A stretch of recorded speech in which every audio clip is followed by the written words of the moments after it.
Hey, all right, we're back. We are back and ready to go. This is episode 5, chapter 4 of Robert B. Davis II's book, Purpose and Form, the Necessary Basis of All Ethics.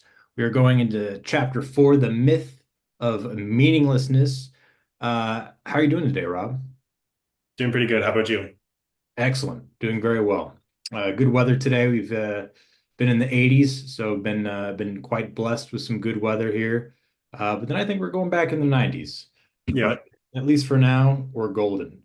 Um, let's go ahead and start with the opening quotation in the chapter by David Deutsch, which I think really illustrates kind of what we're getting into here today. A bubble of sense with an endless senselessness does not make sense. Would you like to expound on that, Rob, please? Yeah, I think that's a really good encapsulation of sort of the dilemma that modernity has found itself in when it comes to rationality.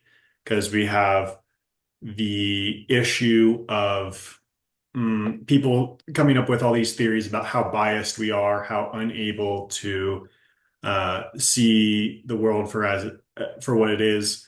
Theories about, even from evolution, that we really shouldn't be evolved to detect truth. We should be evolved to detect what is actually uh, just helpful in our survival, which could theoretically be pretty divergent. Um, so there's a bunch of modern intellectual thrust against rationality and rationalism to some degree. And there's some things within that that are helpful, but it gives this uneasy position of it. It's like, well, we have all these theories that take down our ability to know things through the use of our mind and rational pursuits and intellectual investigation. But we've come to all of those through rational pursuits and intellectual investigation. So the issue is, well, if I can't trust my rationality and intellectual faculties, then why should I trust that I can't trust them? Because that's all based on that. And so you have this conundrum that's come up of, we used to believe through religious metaphysics that everything was comprehensible by our minds because God made the world to be comprehensible for our minds. And so that was kind of just a given. And then upon the death of God, we were like, yay, rationality rules. And then all of the theories of rationality built up to, wait, rationality doesn't rule. So then we're left with, okay, then what does rule and what do we do with rationality now? And so that's the area that we're in, and that's the area that nihilism arises. And then this chapter is going in, wading into that uh, current conundrum. So when we're referring to like, okay, we have the death of God, now we're going into um, rationality and reason. Mhm. That death of God occurred during the Enlightenment, correct? Yeah, somewhat during, right after, in that ballpark. Yeah. And so instead of going back to God after, reason and stuff isn't really taking hold, uh, we kind of go into nihilism rather than going into God again. Yeah. Yeah. And so we have this weird relationship now where people clearly, by the way, I mean, you can just, it's not like the world has become less intellectual, right? I mean, to some degree, mainstream media and whatnot is all dumbed down, but people are still driven by intense intellectual pursuits on the higher levels. Like all the modern theories are based on tons and tons of reasoning, stacks of books, right? So we don't want to give up rationality, but we're also trashing rationality at the same time. So it's like, well, how does this sit? And it really doesn't. And as you said, people basically instead of confronting the problem and trying to come to a logical conclusion, because they're just sort of the, oh, well, logical conclusions aren't worth anything. Like, well, that is kind of a logical conclusion that you've made based on reasons and myths that people have put towards you. But anyhow, so it is this, it's somewhat inexplicable is part of the issue that it is a conundrum. So, but we are doing it. Yeah, and you have this chapter, the way that this chapter seems to be laid out is actually we'll go to the way the book is laid out. So the first few chapters of the book is to kind of debunk these myths of nihilism and antinatalism, and then later in the book we start getting into the quote unquote solutions or the alternative methods of thinking. Mhm.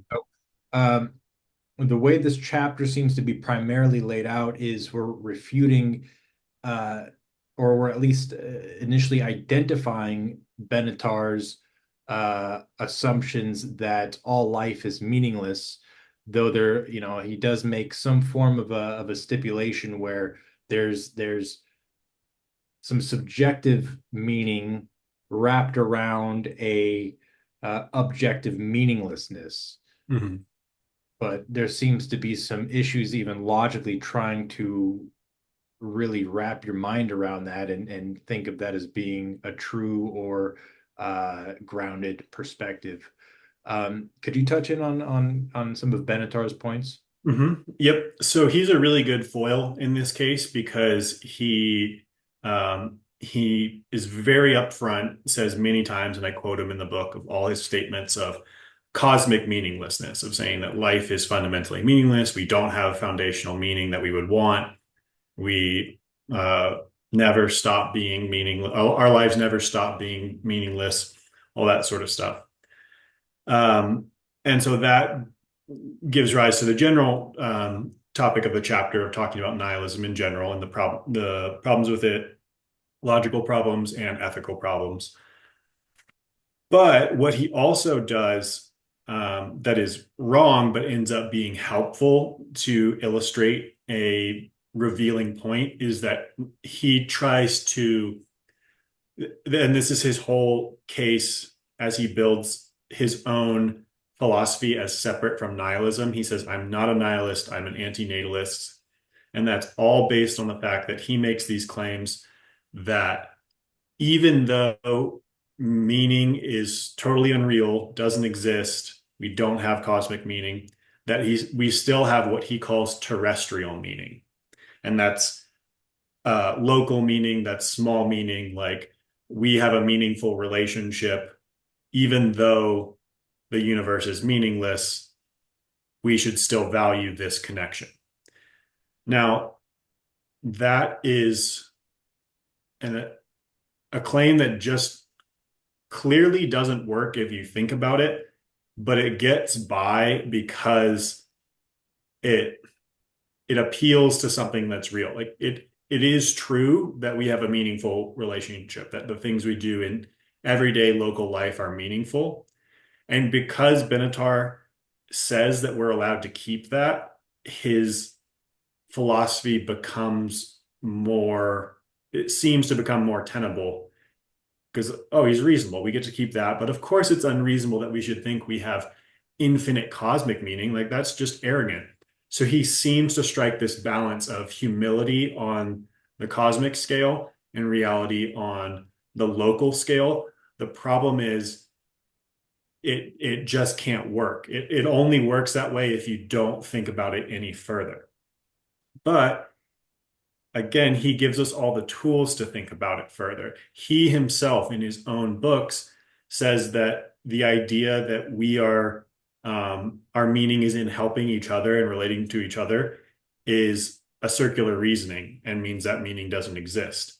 He himself says that we can feel that we have meaning, we can have subjective meaning, but we do not have objective meaning, and that objective meaning is the real meaning. So he points these things out. But if you take those and you push them just a little bit further, all of what he's saying is that the only thing we ever experience is subjective meaning, things that we imagine to be meaning, essentially that we have a hallucination of meaning.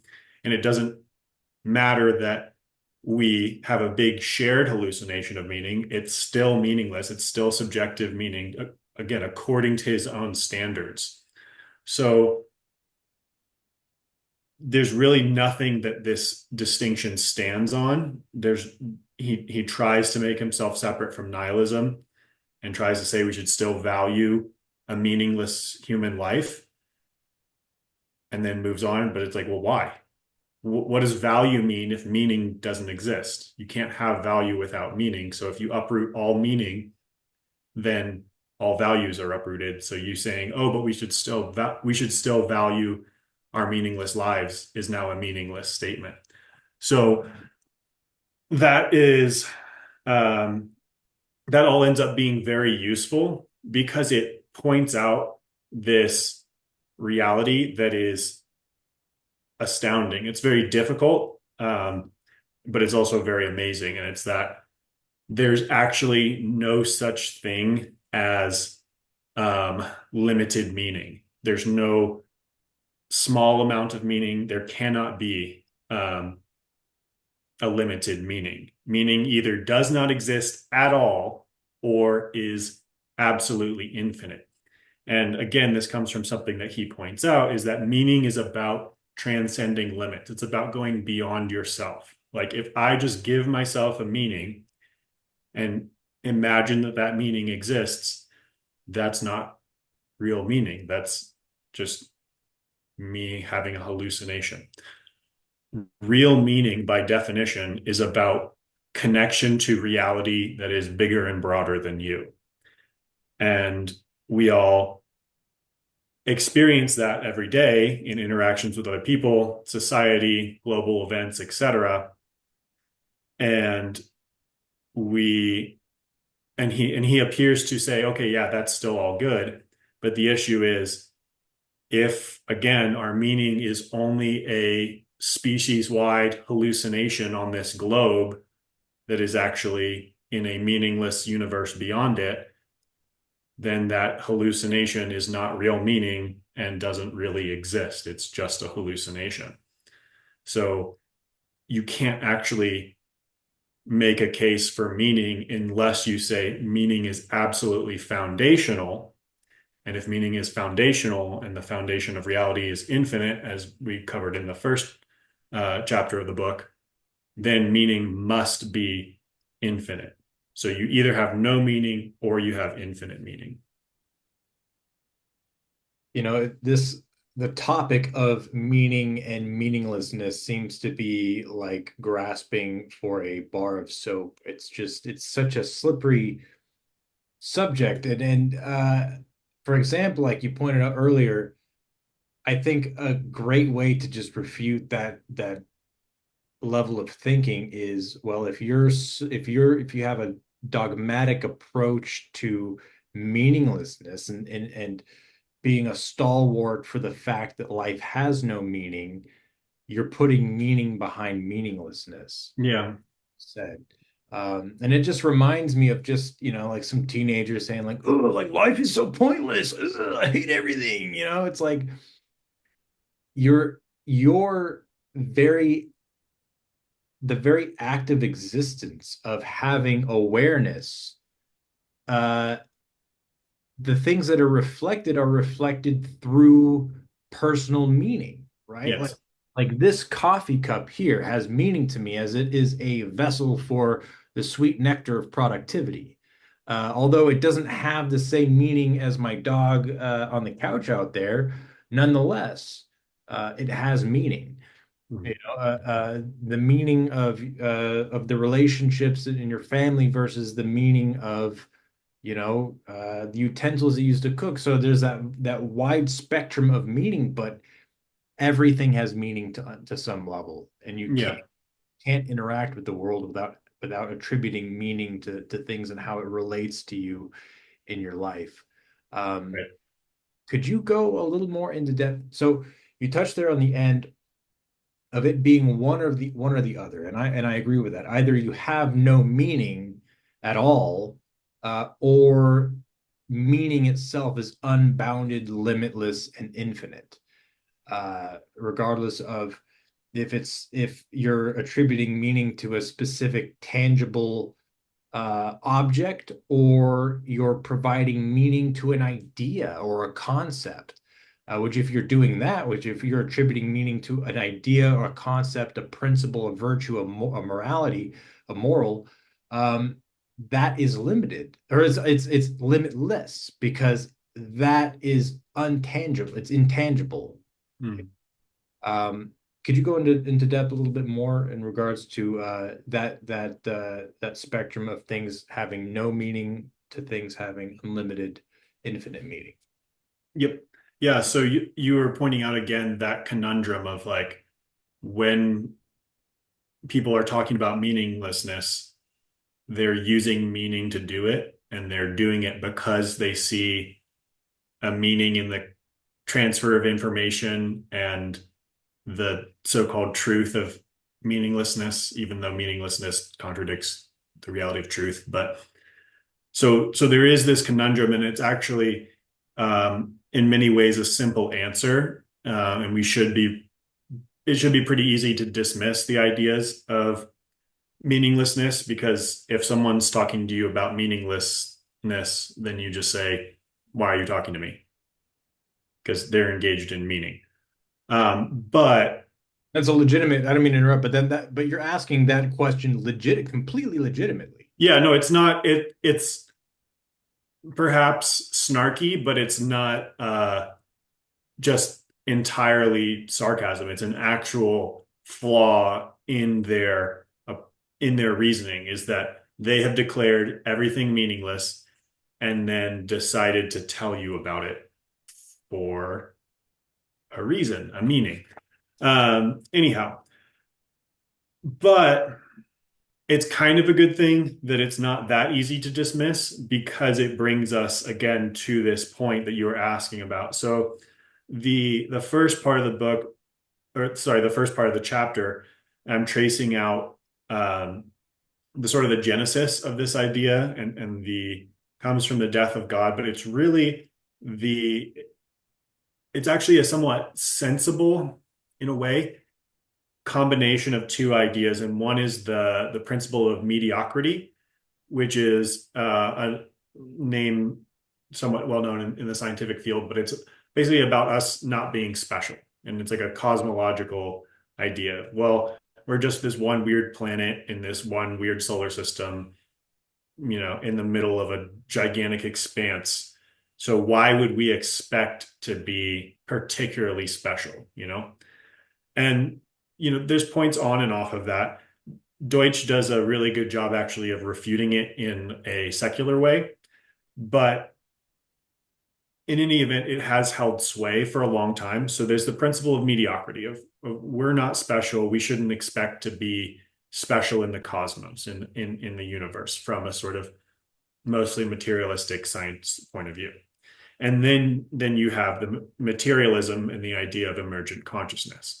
When you put those together, the image that you get from those two melding is that we are a haphazard, um, insignificant, randomly created lump of things moving around that happens to have evolved the capacity to see things around it.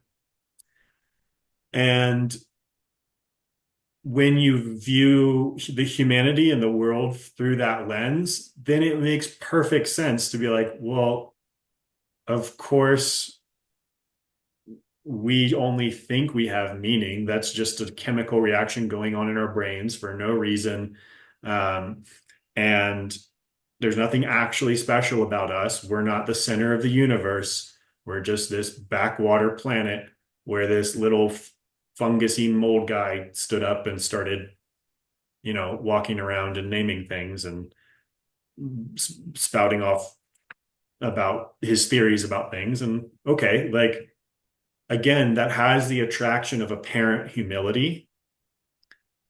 And it appears to still recognize the truth that, well, hey, at least we do feel meaning, and we get along with friends, and we should have those good things in our lives.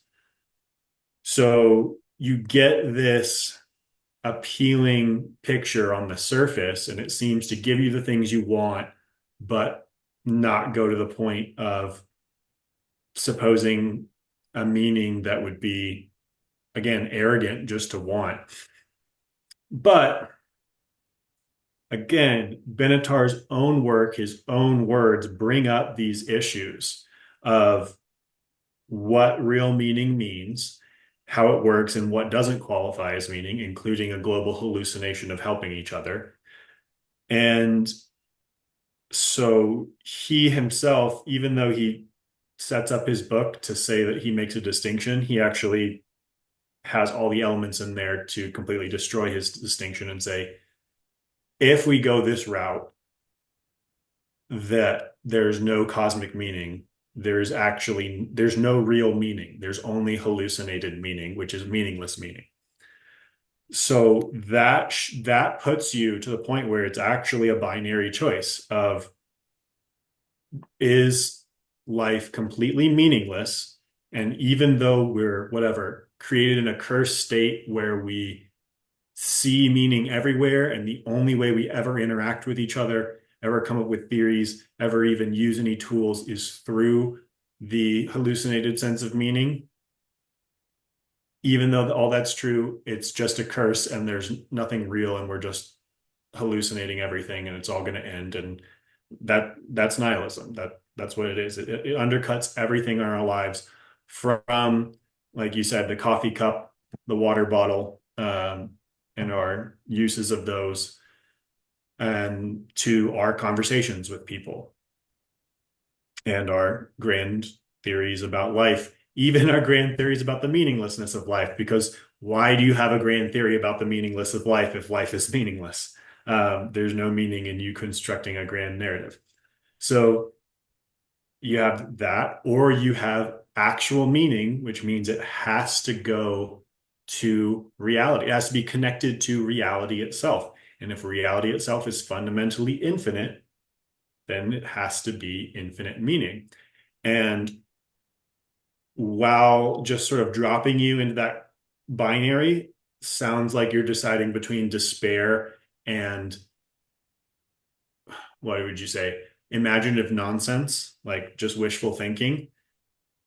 I mean, it's fantastic. It's crazy. It's awesome. It's wonderful. It's overwhelming. It's almost unthinkable, but it's not logically incoherent to say meaning is infinite, and that accounts for the meaning all the way down to the level of the cup, and all the way up to the level of the purpose of human life on Earth, to Earth's existence in a solar system, to existence itself or creation itself being extant. Um, so it's the only problem with that is that it seems arrogant. It seems like, well, we're getting just what we would want. And how is that remotely likely or fair? And it's not. It's not likely. It's amazing. It's a miracle. But again, it's not logically inconsistent. And it's the only thing that supports uh, the reality of what we're interacting with, what we're doing right now. There's no reason to have a conversation if meaning's not real. And we constantly believe that meaning is real, and it happens to be true that meaning is real, and that means that meaning goes all the way to the top, all the way infinite, and that's mind-blowingly crazy. But again, not logically incoherent, and it validates our ability to use logic. Whereas the other side that we started talking about, the idea of meaninglessness is contradictory, because you end up in this thing, well, I know meaninglessness is true because I've debunked my own reason and sense of meaning through my pursuit of sense of meaning. It's a weird circle. And then and then yeah, it completely undercuts any sense of why we should be talking, why we should spread messages, all that sort of stuff. So it has the appearance of humility going for it. The other side has the appearance of arrogance against it, but the supposedly humble way doesn't make sense and doesn't work in reality. The other way works, supports all we do, and it makes consistent sense. It's just mind-blowingly crazy. So that's that's where I think it leaves us. Yeah, I want to touch on a couple points there. It seems just like in the prior chapter, the myth of coming into being, it seems like the idea of nihilism, of emergent consciousness, and of meaninglessness, it handicaps you from coming out with any additional information. It's like you're digging your it's like you're intentionally going to a dead end in a maze and just standing there beating your head against a wall because Mhm. there's nothing else that can come out of that. Um, and there's plenty of evidence as we've gone over in prior videos of people being able, like Dean Radin, being able to test for things outside of perceived reality. And that opens a doorway for, well, what if, is there Mhm. more? When if you've pigeonholed yourself into this idea of meaninglessness, of nihilism, you're not even willing to poke your head out of the sand and take a look around and see what else is there. Um, and so the majority of people that fortunately have this idea of meaning, that life inherently has meaning, not only in an intrinsic subjective level, but in a cosmic level. It allows for these other groups of people to play around in their pessimistic sandbox and figure and try to point out that life is meaningless. Yeah. Now, if let's say they did have more power, which I don't want to say is happening. I want to say that there are a lot of influential people that hold on to a nihilistic point of view. Then we get into the predicament and conundrum of a complete unraveling of society as it is, because you can't just function on local meaning of subjective meaning within small relationships if you don't have a larger purpose and set of meanings for those things to kind of stem from. Mhm. Would you say that that is something that maybe we are heading towards, that maybe more and more people are kind of uh, dawning this sense of meaninglessness, or do you think that maybe that's kind of already being stamped out? It's I don't know where we are if we're turning or past a turn or whatever it is, but it's definitely a widespread um, phenomena. And the what you were saying in the second part there is actually what the next chapter is going to be about how it sort of builds off the same thing where there are some people who seem to be able to maintain the cognitive dissonance of nihilism and just sort of have it as this compartmentalized thing like, oh yeah, meaning's not real. Here, let me go do my science work over here. Um, but I think and they sort of recommend that approach is just like, oh yeah, don't think about it. But I think that as you were saying, when you try to play it out on a social level and try to instill that in everyone, not everyone is going to have the compartmentalized view of like, this is just a theory that I have over here and it doesn't infect everything else in my mind. And again, and that's not to say that those are the true strong-minded people. No, those are people who have a weird development of their intellect that allows them to compartmentalize things. The normal person who's functioning as they should believes in the meaning and importance of truths. And if you have a foundational truth, like is there meaning or is there not meaning, and you answer it one way or the other, it's going to have deep effects on their life. So, anyways, we'll go into a bunch of that next chapter. But I did want to say that I think when you're pointing out like the nihilist position that you get into of just ending up in a dead end and just banging your head against the wall, I think that's right. I mean, that's where we are with the pursuit of rationality. And that's that conundrum because it's like they don't want to let go of rationality, but rationality is also telling them that rationality is not good. And so like they're playing out the rational scientist or enlightenment ideal, but they're preaching all the doctrines of nihilism. So it is this just dead end. But I think the reality of nihilism is even more sinister than just being like a passive dogma where someone doesn't want to look for something else. The way that I've run into it, and I've seen it in other people, is that the real way that it undercuts you is that even when you do poke your head out to see something else, and someone offers you this, hey, what if this? You have this little demon sitting on your shoulder, this little nihilist demon, and says, yeah, that's just what you want to believe. Or that just sounds good to you. But remember, your consciousness is insignificant. Your Right. consciousness is a meaningless byproduct of random nonsense. It doesn't amount to anything. It never meant anything. So anything that you feel like is exciting or hopeful or whatever, that's all just your imagination, bud. So that is, I think, the encapsulation, and I think I say this in this chapter, the encapsulation of nihilism is the assertion that your own consciousness is meaningless and insignificant. And that is the real handicapping nature of it, because then any new, even if it's not that you're not looking for new ideas, it's just that any new idea that comes in, is shot down by this idea of, oh, but that's an idea in the head of a meaningless being whose inside of their head is meaningless and insignificant. So all thoughts and all opportunities are rendered ineffective because you've essentially committed to this faith of what goes on inside my head is insignificant.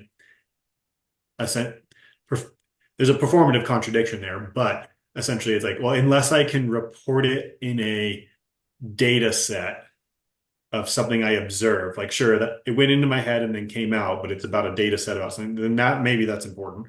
But other than that, anything I hope for myself, any desires, longings, any dreams, all that stuff is, you know, wishy-washy nonsense.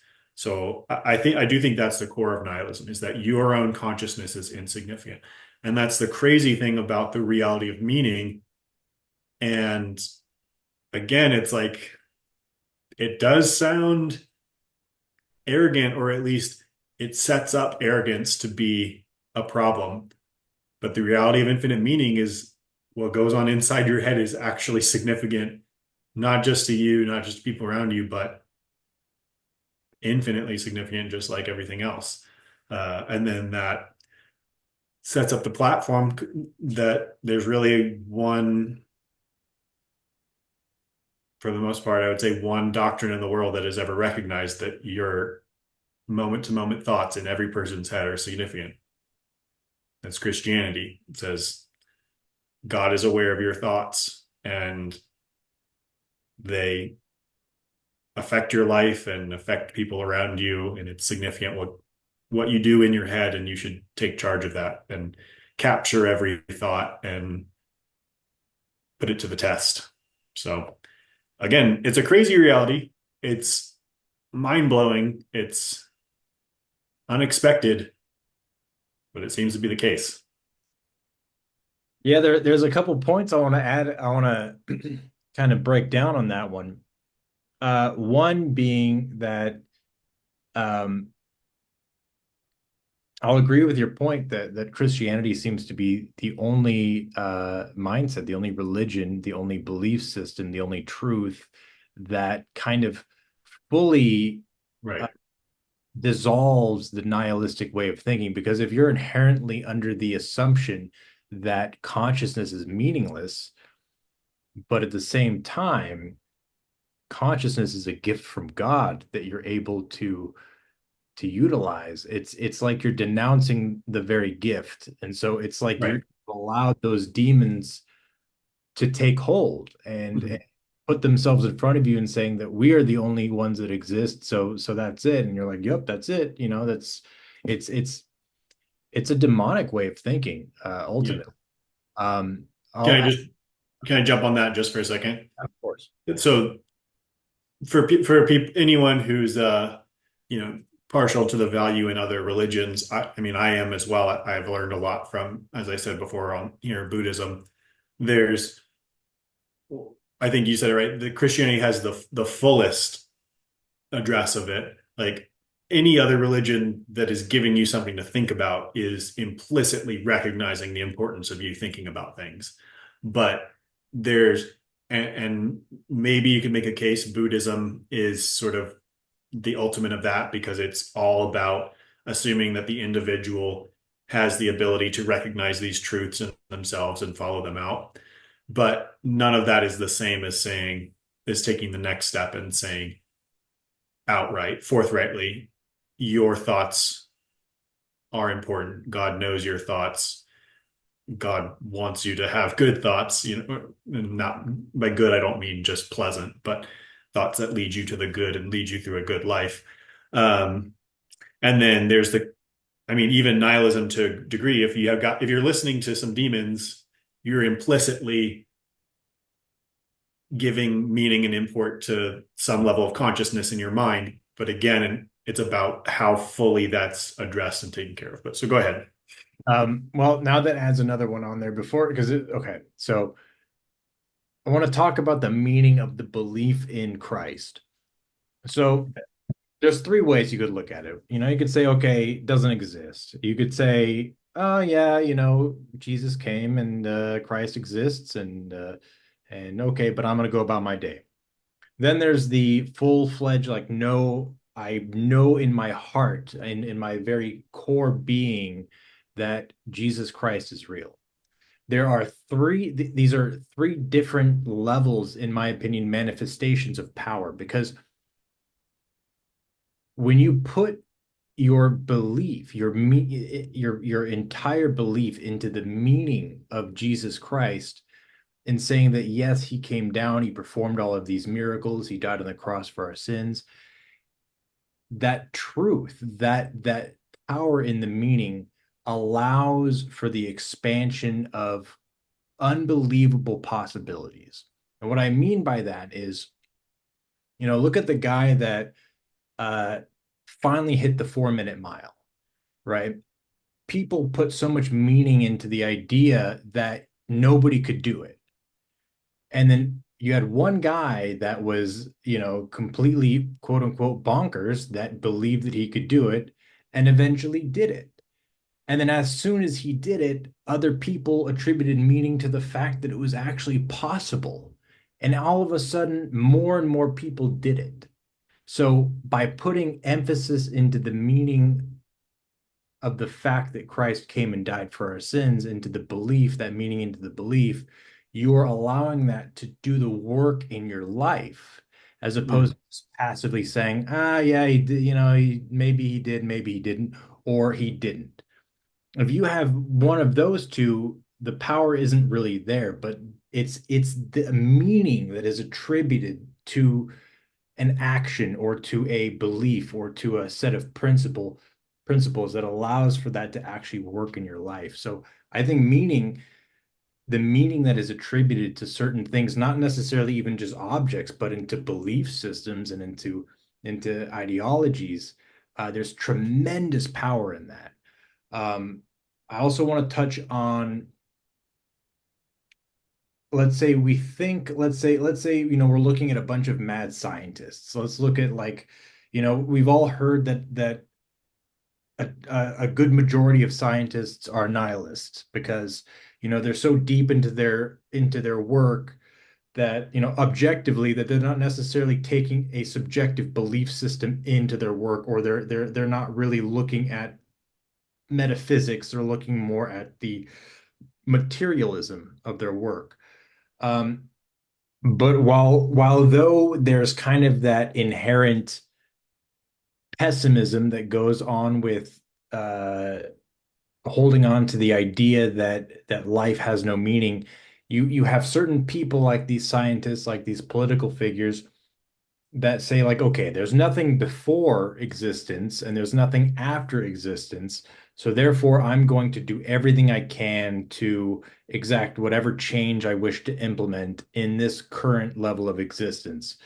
So you have a lot of people, let's say, that are driven to uh, somehow take consciousness out of the biological vessel and put it into a robot or a silicon vessel or something like so that they could quote unquote live forever because of the inherent fear. And I want to use that word fear of non-existence after existence. It's Yep. like these people are on a raft going over a perceived waterfall, thinking, okay, I got to grasp onto something. I need to somehow get my identity, me, my consciousness, my ego, the I am out of this decaying biological vessel, transplant it into one that's not going to decay, therefore I can live forever, rather than holding on to the idea that consciousness, awareness, life is infinite, and therefore there's a transcendence outside of the thought that this is the only reality that there is. Yep. Yeah. Yeah. I think at the beginning of what you were saying there with the three options of like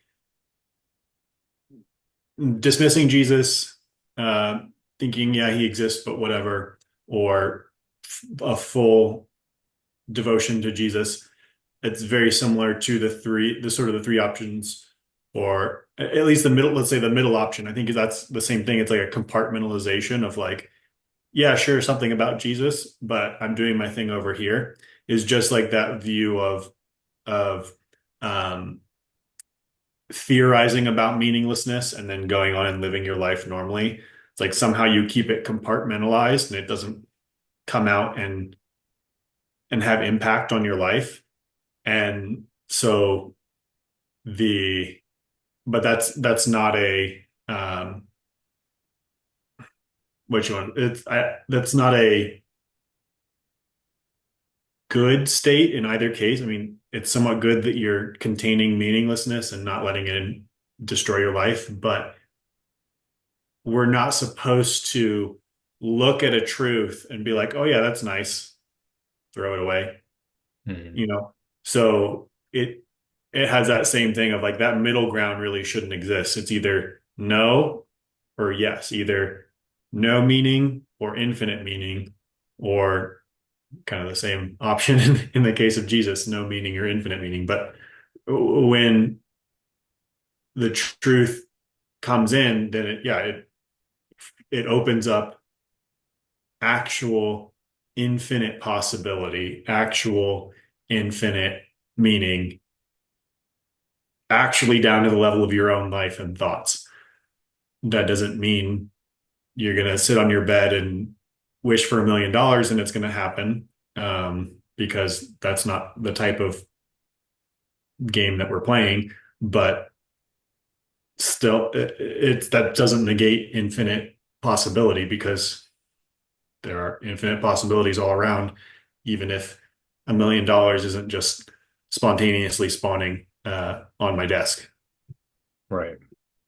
And we're seeing kind of a I don't know, I feel like growing up we've always been under the impression that like extreme religious dogmas have always been the methods of causing just catastrophic destruction throughout history, whether, it's sacrifices or the Salem witch hunts, witch trials, the Crusades, whatever the case may be. But in modern history, it seems like at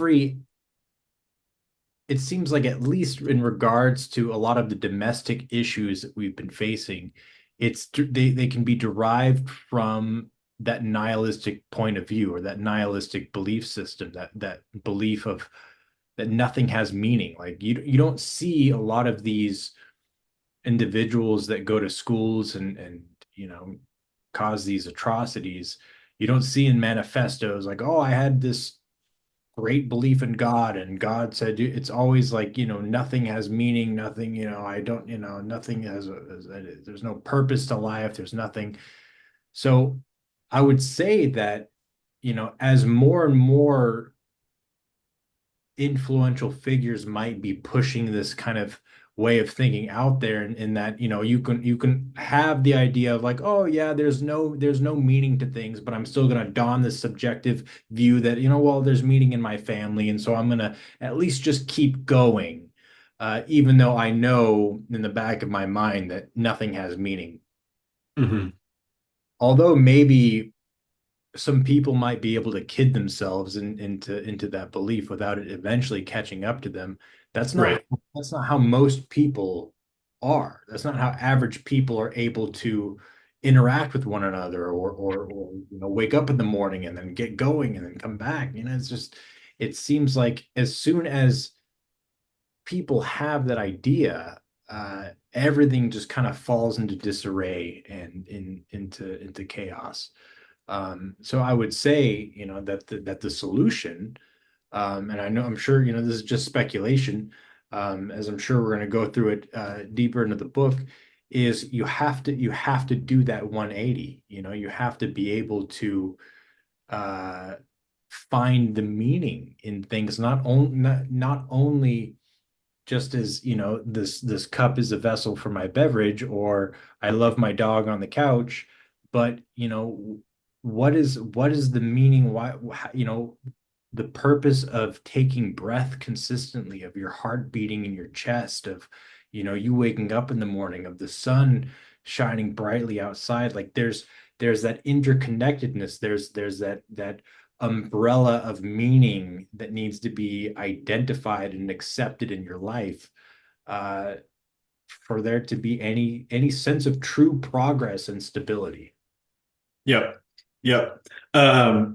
So on the note of the how people are pushing that nihilism stuff, and maybe some of them don't completely succumb to it. That's part of what I talk about in the end of the chapter, where I go into the dangers of nihilism. And, I say to some degree, hopefully this is obvious, but I pulled a quote from Nietzsche, and I thought it was particularly applicable to exactly that kind of approach that you were talking about, of whoever it is, talking heads, talking about meaninglessness, but then talking about going on with your lives. Um, the quote says, "What the Father hath hid cometh out in the Son, and oft I have found in the Son the Father's secret revealed." So, Yeah. like, okay, fine, you can live that way, but down the line, one of your descendants who you raised to live that way is going to walk your beliefs to the fullest extent. Like, you can live with them in compartmentalization, and for whatever meaningless reason, decide to not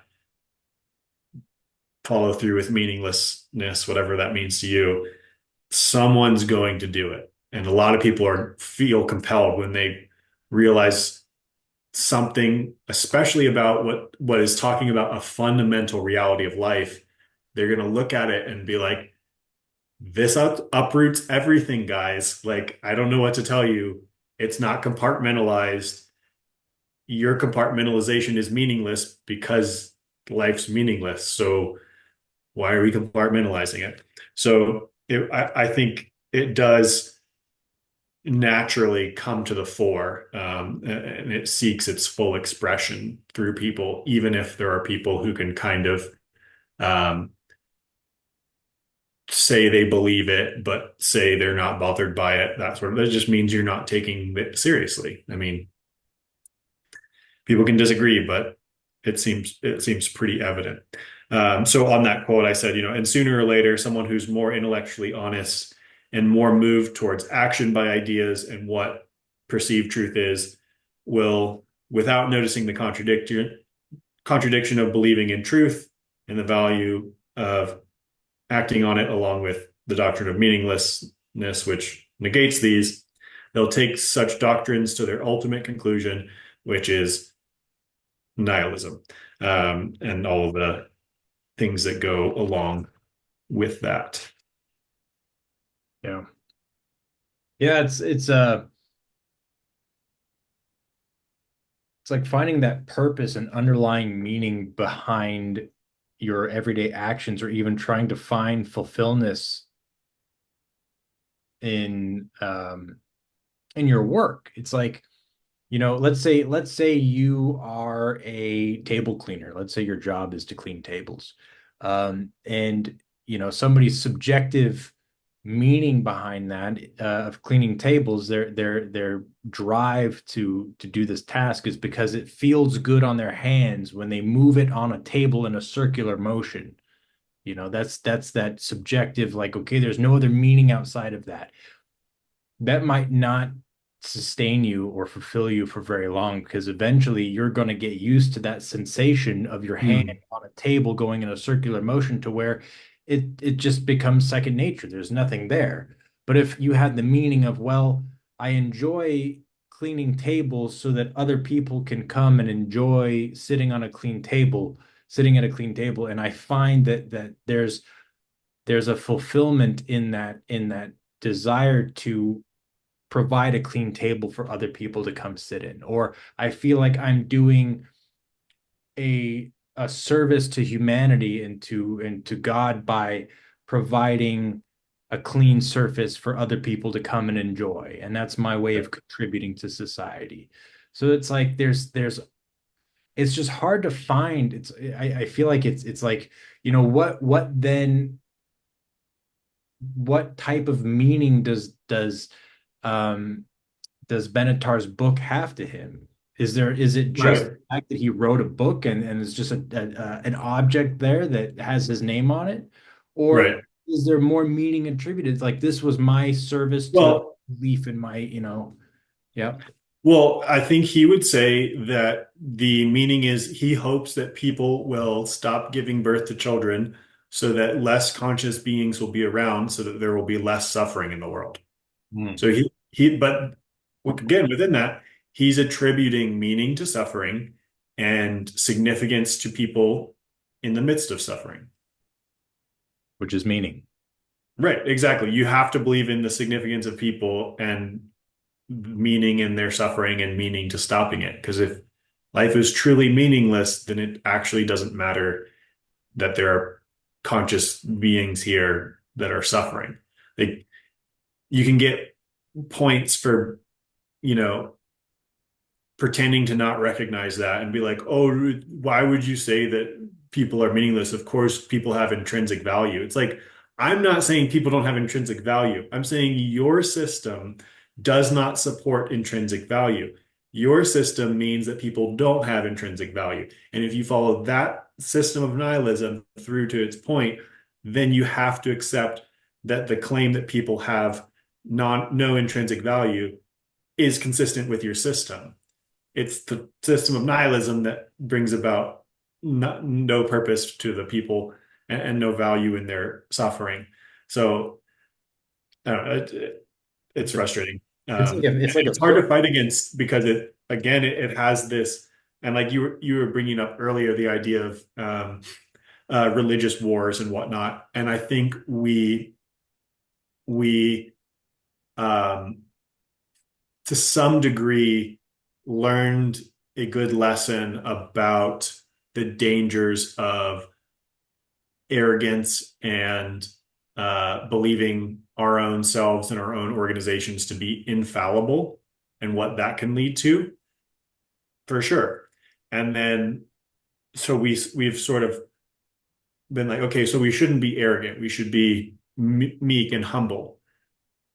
Well, fair enough. But then it turns out that this idea of meaninglessness can really present itself as the humble side of things and against the arrogant, uh, just self-involved search for meaning sort of stuff. And it gets pernicious in that sense. So it's a very difficult landscape that we're in, and things aren't necessarily what they seem, and people can be misled for what seem very good intentions.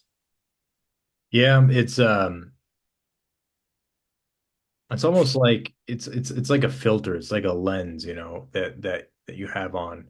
I guess you could play that humility card. I get in the initial steps of identifying meaninglessness. Right. Because then you can stand and say, well, if you're attributing meaning, then that's pride and that's ego. Right. When Right. when that's drawn out long enough, that's clearly not the case. Uh, Yes. an analogy that comes to mind is you hand somebody a note that allows them to, it's $1 million note. It says this is Mhm. a note for $1 million. Just go ahead and turn this note in. We'll give you $1 million. And so you give it to a nihilist, somebody that believes in meaninglessness and who believes in meaningless. Right. Right. And they look and they say, well, this is just a piece of paper with a bunch of ones and then zeros with commas. This is nothing but a Right. piece of paper. And you're saying, like, no, it's the meaning that is Yeah.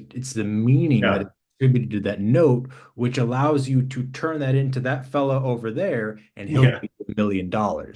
Yeah. But the nihilist is just stuck at the fact that this is a piece of paper that has a bunch of zeros and commas on it. You have Right. to look deeper into it Yeah. to fully reap the benefits and pick the fruits of it. And I think that's unfortunately where a lot of people are stuck on. And the idea to fully grasp the meaning of something, you have to, in many times and situations, become, for lack of a better term, intimate with whatever it is that you're deriving meaning from. And in today's culture where we are instant gratification, we need to be externally identified and acknowledged in order to find intrinsic fulfillment. Okay, well, if this picture that I posted on Instagram doesn't get 1,000 likes, I'm not going to have any inherent self-worth. It's just going to completely bog me down. If we don't have that ability to let things kind of unfold and develop relationships with belief systems, ideologies, different things, there's not going to be any meaning derived from it. You don't derive meaning from a 100-page book that you've only read 2 pages out of. You have to read the full 100 pages in order to grasp what's in there and derive the full meaning out of it. And I feel a lot of people are just going through life reading the bullet points, reading the synopsis, reading the opening paragraph, and saying, "Well, there's nothing here. I'm just gonna go back over here now and play my video games or do whatever, because people just aren't taking the time to really allow for the meaning of certain things to present themselves." Yeah. Yeah. I think part of and however they may rationalize it, part of that just ties into frustration tolerance and delayed gratification. Yeah. And so and that ties me back to something I was thinking earlier about we were talking about the person, whether they're whatever, writing a book or washing a table. I'm pretty sure that the majority of literature on like burnout in the workplace and what keeps people motivated and what keeps people around, most of their answers are meaning. Like that's Mm, what people need in order to um, be functional and successful and in a long-term environment. And again, you can have like the cynical side of that of like, oh, well, meaning's just what do you say, a construct of the system to get people to wash tables for their whole lives or whatever. And like, I mean that's a pretty incisive retort, and to some degree it's hard to answer directly. But I mean, again, the real question is go back to the foundational issue. But if there's going to be someone who is washing tables their whole lives, like maybe there shouldn't be, but at this point, we haven't created a world where that happens yet. And I'm not convinced of our ability to do that on our own. But excuse me. But if there's going to be someone, whether it's washing tables or whatever, cleaning out animal troughs, wouldn't it, like, what if their life also had infinite meaning? Wouldn't that actually be a good thing? And couldn't we say that? You know, just because it's a has the possibility of being used by an evil capitalist overlord does not mean that it's necessarily untrue. Like you could exploit someone with that, and obviously you shouldn't exploit someone. But if you're, if you're so eager to jab at the modern evil capitalist system, okay. But if your alternative is meaninglessness, then it's like that's just a non-starter. Like you, not only does the guy uh now, oh, I'm going to free this guy from the capitalist people. Here, I'm going to tell him that his life is meaningless, and then we're going to get together and start a band and just like kill everyone around us and ourselves. Like, Right. and so you helped him there, did you? So, Yeah. Yeah, and it's like we're told, okay, so a lot of people with a lot of material wealth are also people that are completely miserable and dead inside and need to take yeah. prescription pills to feel any semblance of euphoria, Mhm. or connection to anything. And we're told, well, if you just work a little harder and you push a little bit more, you can get that new iPhone. And let me tell Yeah. you, when you get that new iPhone, you're going to feel like $1 million, you know? And so people continue to strive for that next dangling carrot of material meaning that we now know clearly that doesn't work. So Right. finding meaning in materialism in just kind of your everyday subjective interactions with your environment might work to some extent for a small period of time, but it's not sustainable. Right. Opposed to if you go to, let's say, a country in Africa, or if you go to India, and you find somebody in a hut that's surrounded by loved ones, but they're on Yeah. the floor and they're eating gruel, and they have tremendous joy and life within them because they have, although they might not have that materialism, they have the strong connections not only in their family, but most likely in the thought of a higher power as well that goes along with that because they don't have that materialism to take its place. So they're freely open to find the meaning within their relationships and with a higher power. And so to me, that clearly points that materialism and the idea of meaninglessness and even the myth of coming into being, that consciousness is emergent from chemical reactions in a part of your body, in your brain, uh, is all hogwash. I'm telling you, it's Yeah. complete and utter hogwash. Well, so as an addendum, as a add-on to that, like to show part of where that goes, I have a little footnote here near the end of the chapter where I point out, sort of the results of nihilism, the people who take these ideas most seriously, who are so you have two groups. You have people who are just overwhelmed by depression and then commit suicide, and then you have people who are going to escape from pure depression and go into rage, and that's why you see the results of nihilism that you do. But Benatar himself defends suicide as an appropriate response to the world, and you know, I mean, the thing is, okay, so there's a probably a useful principle. Uh, well, I'll back up one more step.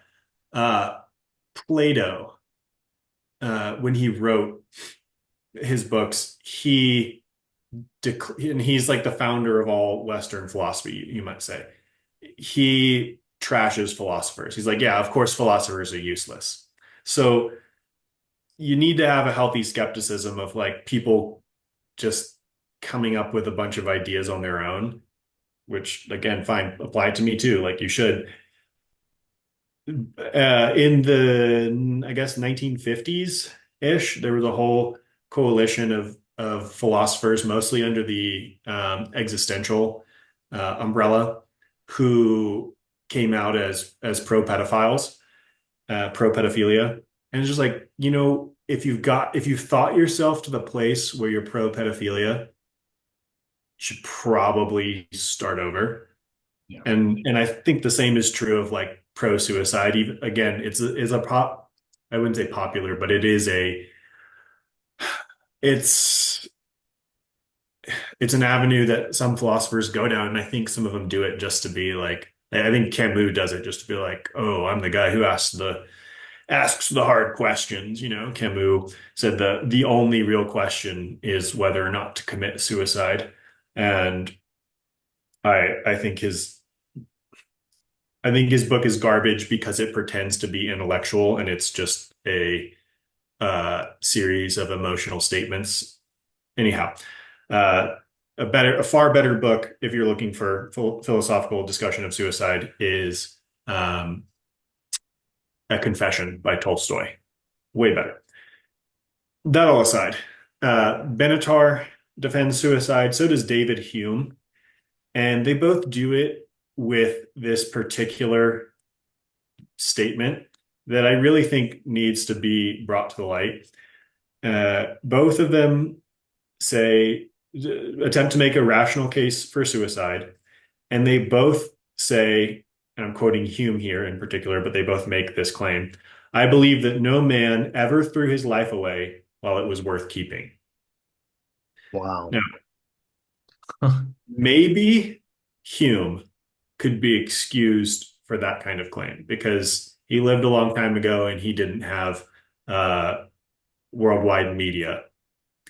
But for Benatar to make that kind of thing of like, well, people who commit suicide really thought it through and they made it was a hard judgment and they had real reasons to do it. It's like, and I quote a statistic here.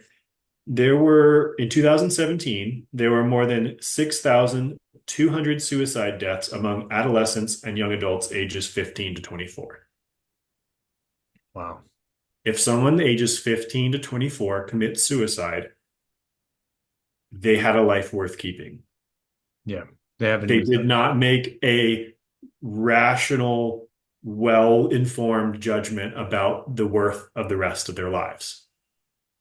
Again, it helps to know that there's infinite possibility in your life. So 60 plus more years of infinite possibility is a lot of infinite possibility. So that's part of what skews the view. But I think it's just atrocious for people to have that view of like, well, people took it seriously and they should be respected for their decisions. Like, and it's on the same level of 6-year-olds should decide whether they can castrate themselves or not. It's just nonsense. Yeah. So And while there's, if you're a particularly whatever dark intellectual or interested in these subjects, you can make some interesting cases for end of life situations with really old people in really dire circumstances. And yes, there's an interesting case to be made there on either side. yeah. But the idea to blanketly suggest suicide and defend people who take it when so many people who do are very young in the modern world is just appalling. And to say that these practices now, and going back to what we were talking earlier of whether or not there's a solid foothold that nihilists have in our everyday society, bring up a couple of examples. One is being Trudeau's Yeah. assisted suicide pods that he has up in Canada. Uh, Mhm. Another is Yeah, I the think just last year they helped a girl. I want to say she was 23. right. She hasn't even started living yet. I mean, she has Yeah, no basis to say that, life is even worth living or not. I mean, you're 23. right. Another would be, you turn on the local news and, you know, the news could be anything, it could be Ron Burgundy, showing a squirrel jet skiing, or it could be an incredibly atrocious and heavy-hearted story. But it seems like all of the stories that we're being fed on a consistent basis under the guise of news are just horrible, horrible stories that aren't even balanced out with anything positive. It's just, here's the news. This person died here, this destruction here, chaos here, when there's equally as much positive stuff that's occurring locally as well, but they choose to focus on the negative, of course, because it draws in more views, and there's that reward of them making more money because it's getting more views and whatnot. But I'll bring in the idea of a drug addict as well into this, and their idea to, or their attribution of meaning to, let's say, what they're doing in the moment of taking a drug, right? There's meaning in, okay, I take this substance and it makes me feel a certain way for a short period of time. And so there's that subjective meaning, intrinsic meaning in this drug provides me this relief, or it provides me a temporary state of mind where I don't have to think about other problems or other things. But if you go into any recovery program, the fundamental and foundational principle is to find a power greater than yourself. And Yeah. by doing so, you're attributing meaning to it. And that is a cosmic meaning. That isn't that's something that goes beyond and transcends the meaning of the simple meaning that that drug provides you. So that, to me, that's also a great example of completely refuting the nihilistic point of view and saying that there's no cosmic or objective meaning outside of the small meanings that you find day to day in what you're doing. The solution, the remedy, the medicine to that is finding that cosmic meaning, and focusing on it, putting your attention and your, applying your consciousness to that, rather than whatever minuscule thing that you're doing that's providing that temporary relief to suffering. Yeah, I think on the point of drugs too, it's definitely temporary and everybody knows that, but the danger there is that it can feel like cosmic meaning. It can go beyond just, you Mhm. know, and some people, may not be aware of that. Um, and I wouldn't recommend uh trying to figure it out. But for the people who often get addicted to drugs is because it is a level of experience that imparts a meaning that's often greater than anything they'd known before. And so, and I think that is also recognized in rehab programs. And I think this brings out another interesting uh, depth and twist to the meaning story, because the drugs in many cases tend to give a large increase of meaning plus euphoria. So Mhm. it's like good feelings and meaning.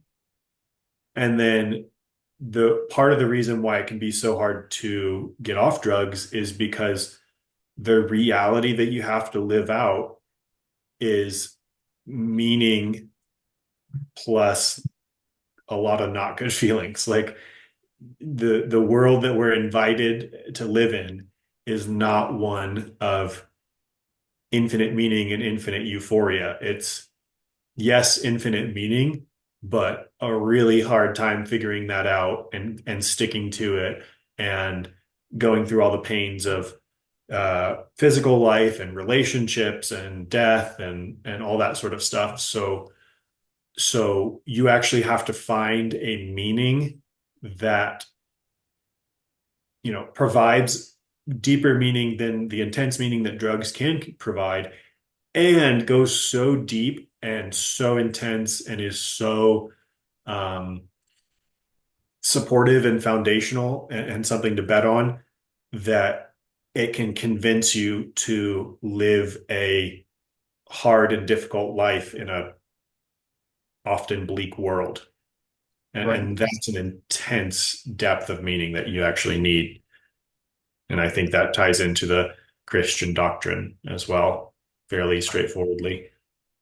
All right, there's the rub on that where, if you take a specific substance or a certain substance and you get that instant gratification, that euphoric meaning that you didn't have to work for, that is just given to you from an external substance, as opposed to relinquishing that and having to do the work of letting the meaning kind of unfold before you as as you are presenting your true authentic self. That is a much harder thing to do. Of course, that's much more sustainable and Yeah, yeah, the temporariness is a big kick. right. So I think that, and that's an interesting concept too, is because both are meaning, right? The individual is experiencing a quick euphoric instant feeling of meaning with the drug as long as they're consistently doing it. But as soon as that is given up and there's that emptiness of, okay, now there's no meaning because I don't have that, it takes a while to then develop what we could call meaning in a truer, deeper sense through building those relationships, identifying with the higher power, and kind of bearing through the sufferings of life and finding Fortitude. fortitude. That's I love that word, fortitude, and finding that meaning in the crooks and crannies, rather than just letting it blanket over you in a quick euphoric pull. And so, yeah, that's a really good point too, because I think that's what keeps people attached to substances and to certain things, is that quick euphoric rush. But then deep down, man, deep down, there's always that, like, let's say you eat that ice cream, man. Like, I love the Bluebell ice cream. And going into it, man, in my mind, I'm just like, this is going to be the greatest experience. I'm just going to eat this. And as soon as it hits your lips, so good. But then once it's gone and you're looking at an empty container, you just feel empty. You feel like, man, I just did that, and now, I'm gonna gain an extra 5 pounds, and here I did it again. I ate this ice cream. I told myself I wouldn't do it, just for that instant meaning of, oh, that cold ice cream hit my lips. It's never satisfactory. It's never fully fulfilling.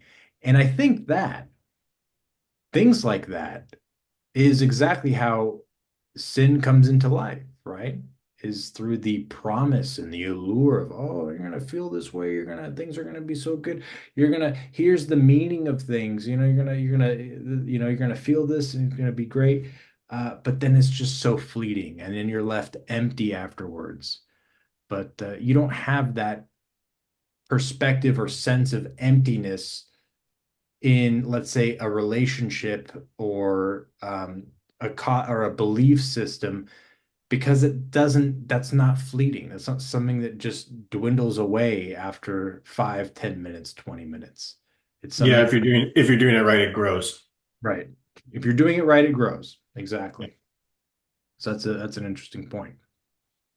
I love ice cream, but I'm not going to eat it. Maybe I will. Um, Was there anything else that we wanted to touch on? I think that's pretty good. I think I agree. that's a good episode. Next week we are going into the myth of secularism, which is going to be the last chapter before we hit the second part of the book. Is that correct? Yes. Yeah. And then we follow in with purpose and form as to chapter 6. But that would be me getting ahead of myself. The next chapter is, of course, the myth of secularism. Um, you can find this book, Purpose and Form, the necessary basis of all ethics, on Amazon. If you type in Purpose and Form, Rob Davis, it should pop up. We'll go ahead and add a link in the description below. Please, if you've enjoyed this conversation, please like, comment, and subscribe. If there are any questions that you have for either myself or Rob, or you'd like to put in some input, please leave a comment and we will address it in the next video. Rob, you have a website. What is that website? Yes, jnanayogaphilosophy.com. That's JNANAYOGA philosophy.com. Excellent. All righty, everybody. Well, thank you for tuning in. I hope that you have a great rest of your week and start thinking about the meaning of meaning and meaninglessness. All right, everybody. God bless and may peace be with you. Thank you. Whoops.